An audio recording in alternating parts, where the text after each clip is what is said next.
If you understand exactly what you're doing wrong in the relationship and you still do it, this is probably why.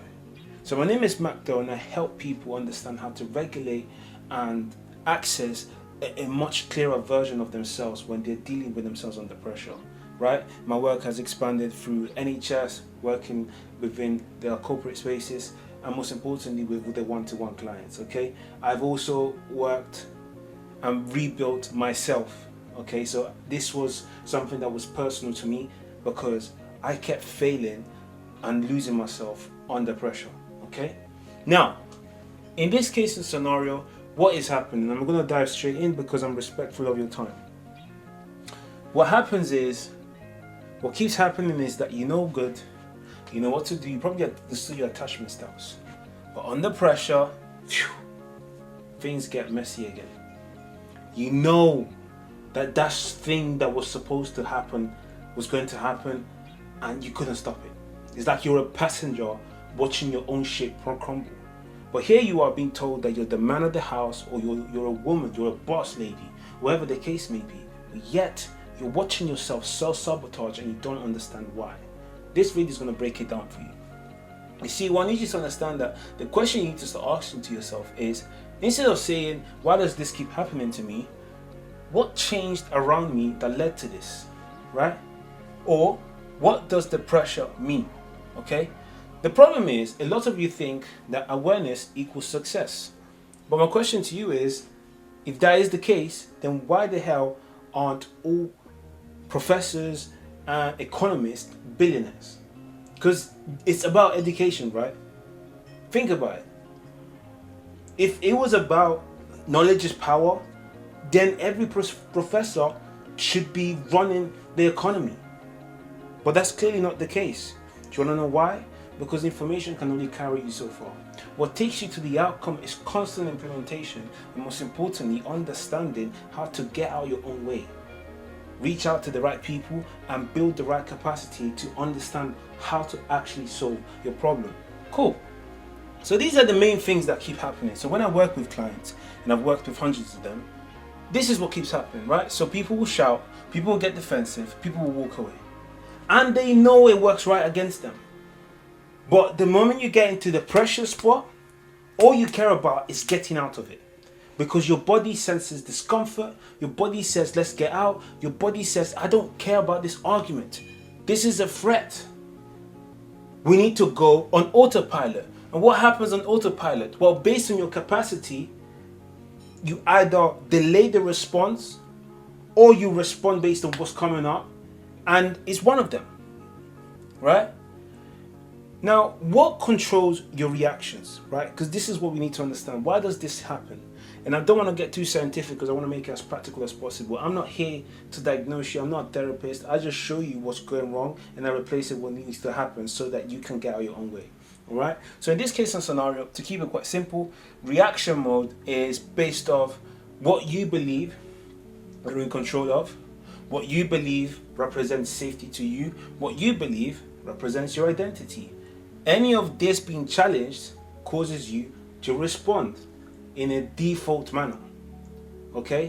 Which in other words, I want you to separate response in a default manner from intentional response. The response in a default manner is what you have set up, is what you've observed, is what you as a child decided was going to be how things were going to run moving forward. As a child, you learned that in order for you to control things, you need to make people feel comfortable. So that's what happens whenever control is challenged. Well, as a child, you learned that safety meant that I needed to make sure that I didn't fail. So whenever failure comes in, or the risk of loss of the relationship, you now start to please. Identity says that because of what you want other people to see you as, the moment that's challenged, trigger hits again. These are all the instances as to which your trigger is. Now, the moment 3 of them are hit, you have a tantrum. Okay? And this is why, regardless of how much awareness you have, you're going to shout, you're going to get defensive, you're going to walk away. And most people are going to tell you, it's human. That's just how we are. And I'm here to tell you that it's going to cost you your relationship. So you being human is something you either fix and understand how to elaborate in a better way, or skip this video and keep reacting. But we both know that that's gonna be expensive for you, because it was expensive for me.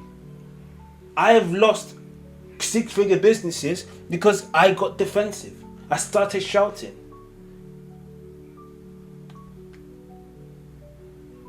I've lost money because I got defense. I didn't know how this whole thing worked. No one taught us this. So when I now understood that there was a need for this, as I was speaking to entrepreneurs, networking, and speaking to different people, I understood that this is beyond me. So many other people need this stuff. And then I get the messages from the clients. Some of my clients can testify and say, I'm currently facing a breakup and I'm good. They reached out to me because they needed to stabilize themselves. And before the sessions were ended, they managed to regain and understand how to be stable despite the circumstance. This is why I do this. So your reaction mode is formed by these things. So how do you change it? That is the question. Okay, how do you change it? You change it not because of more information. You change it because you increase your capacity. How do you increase your capacity? You train your nervous system to stop reacting at flight or fight mode. This is something the Navy SEALs train. Okay, I researched this stuff because it's not because I love it, it's because I needed it. Right?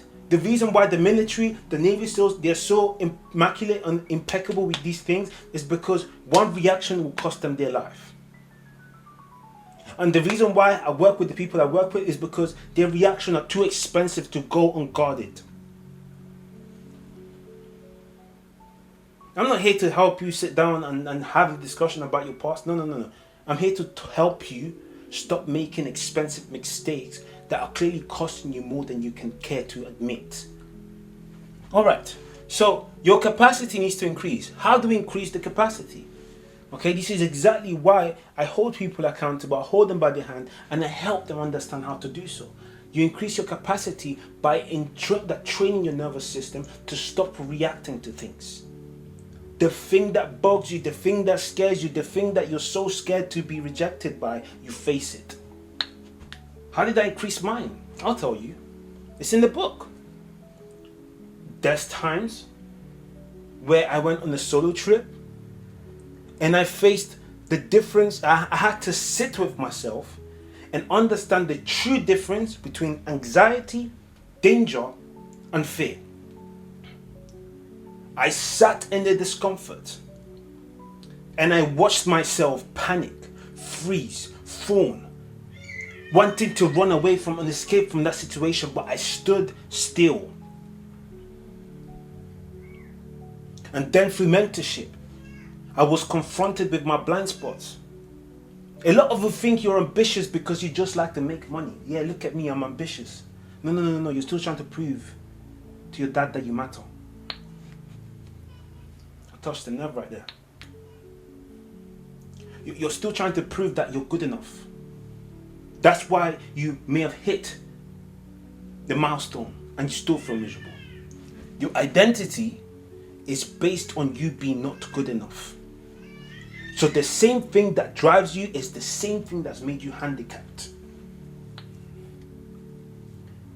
There was a lady that I spoke to recently. She's in she went to one of the top universities in California, I think. When I spoke to her, she said, I grew up being supported by my parents. And they allowed me to believe that I'm able to achieve anything. But that same thing is what's stopping me from understanding how to deal with failure. Because why should I accept failure when I've been taught that I can deal with anything? So when failure comes at my door, I crash out.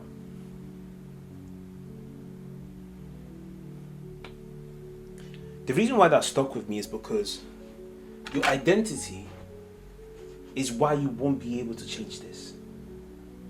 A lot of people come to me and ask me, how do I change this? How do I change this? I said, it's your identity.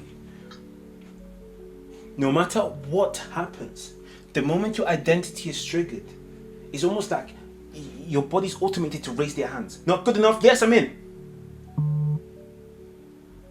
Mr. Prove yourself? Yes, right here.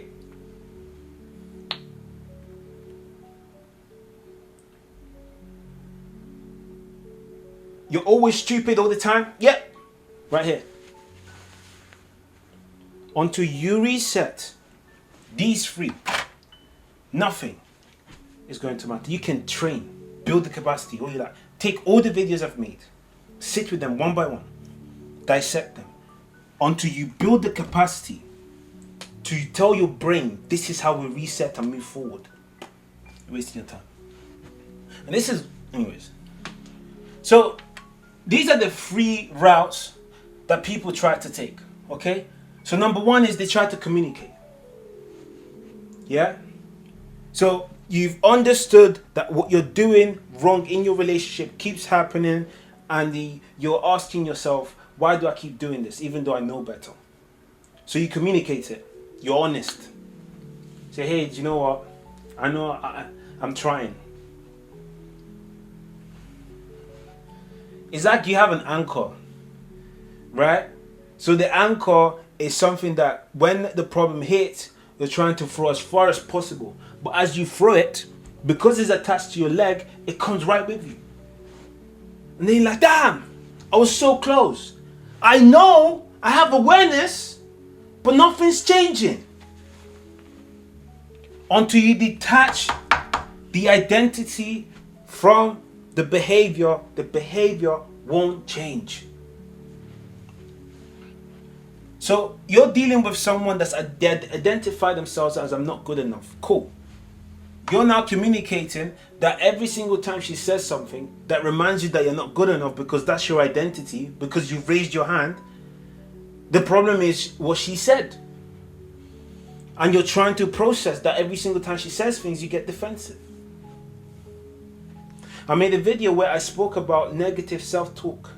Some of you are worrying about the wrong people. Don't worry about the haters. You've got one inside. Don't worry about them. Don't. These people are out for... No, don't. Listen, you're worrying about the wrong people. You have a silent assassin in your own camp, and you're there screaming, you know, I wish my friends support. What are you talking about? Deal with the one that's right in front of you first. That's what I had to do. Because I didn't deal with him, he kept beating me up. And the triggers were just the fresh scars that never healed.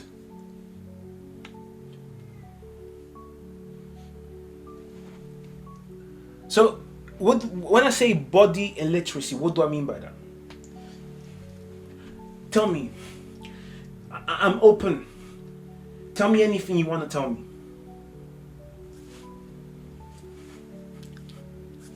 Tell me anything you want me to say. I want to hear from you.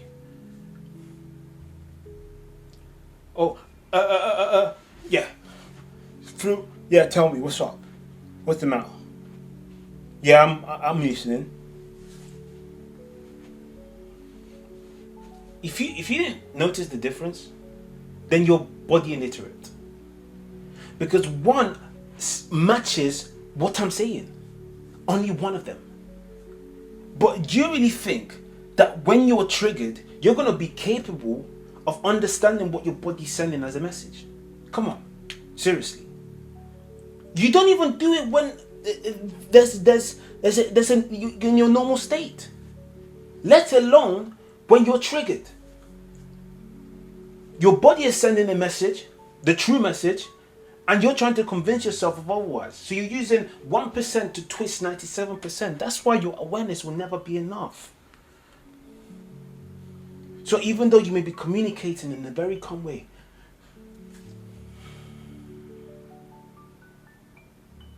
you need to understand what your body language is telling her, or your body language is telling him.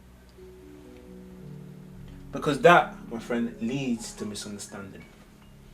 Number 2, or let's say 3. You try to control with discipline. I'm not going to react. I'm going to hold it down. I just had a video that went up to 48,000 views on TikTok where I gave out gems. Yeah, I gave out tips of some of the stuff I teach some of my clients. Someone came in the comments and said, yo, this video changed my mindset, man. Don't get me wrong, I'm grateful.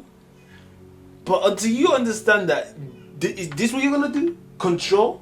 Discipline? Let me show you what that looks like. Suppression or avoidance. And I'm going to tell you how. Suppression is because she's now triggered you. What you're going to do is...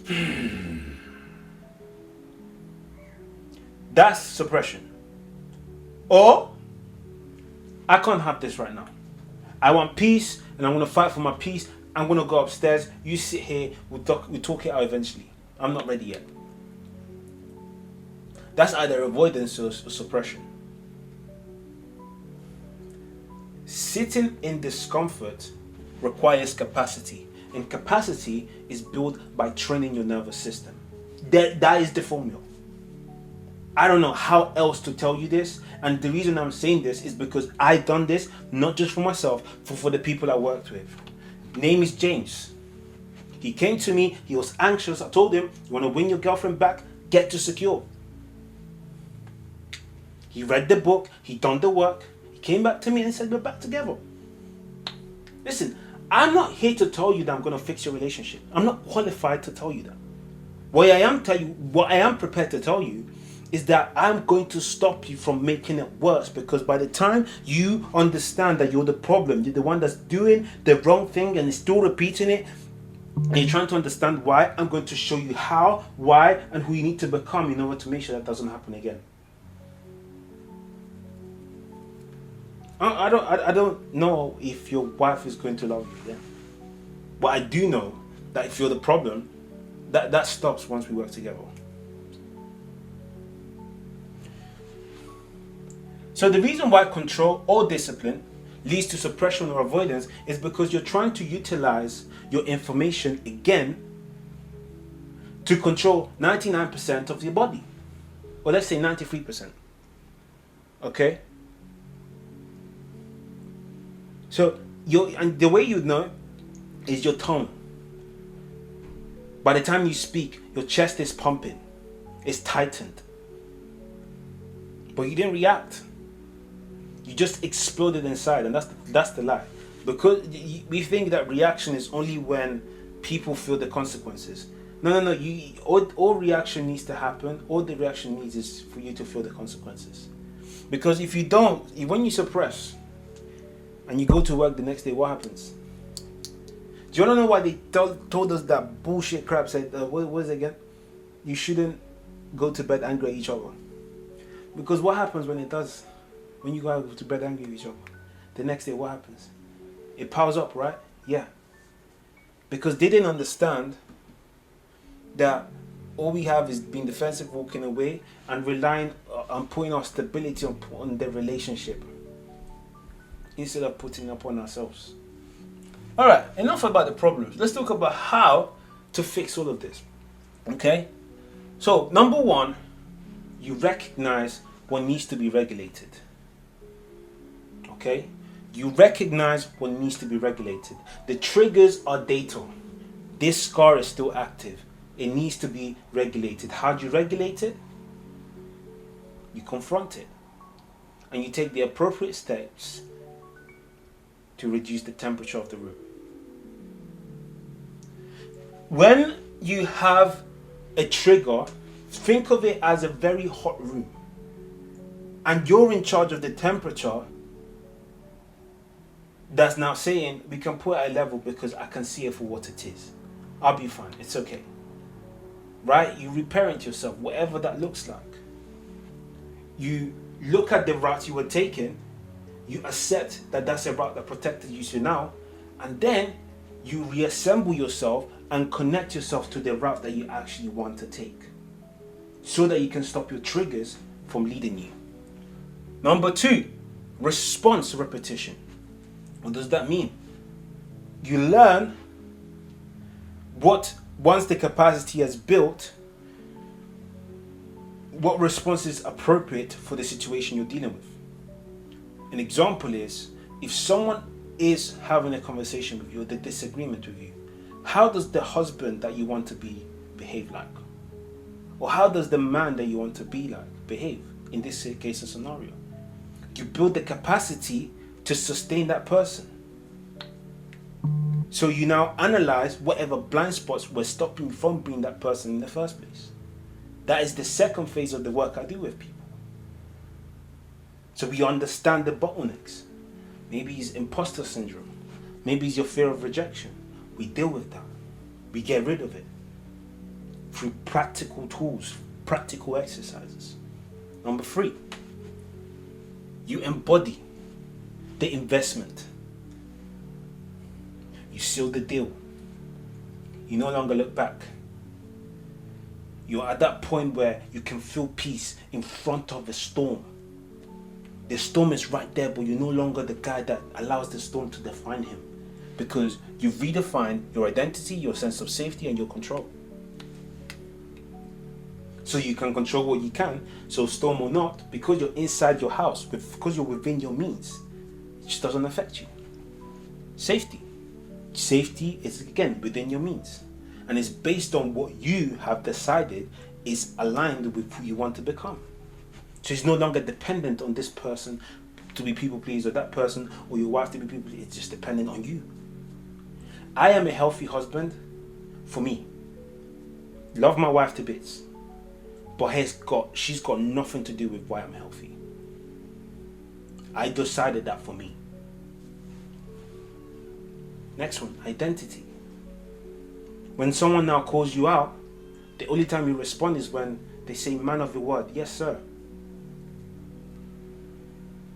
Man of discipline, yes sir. Smart man, yeah, of course. Idiot. Who's that?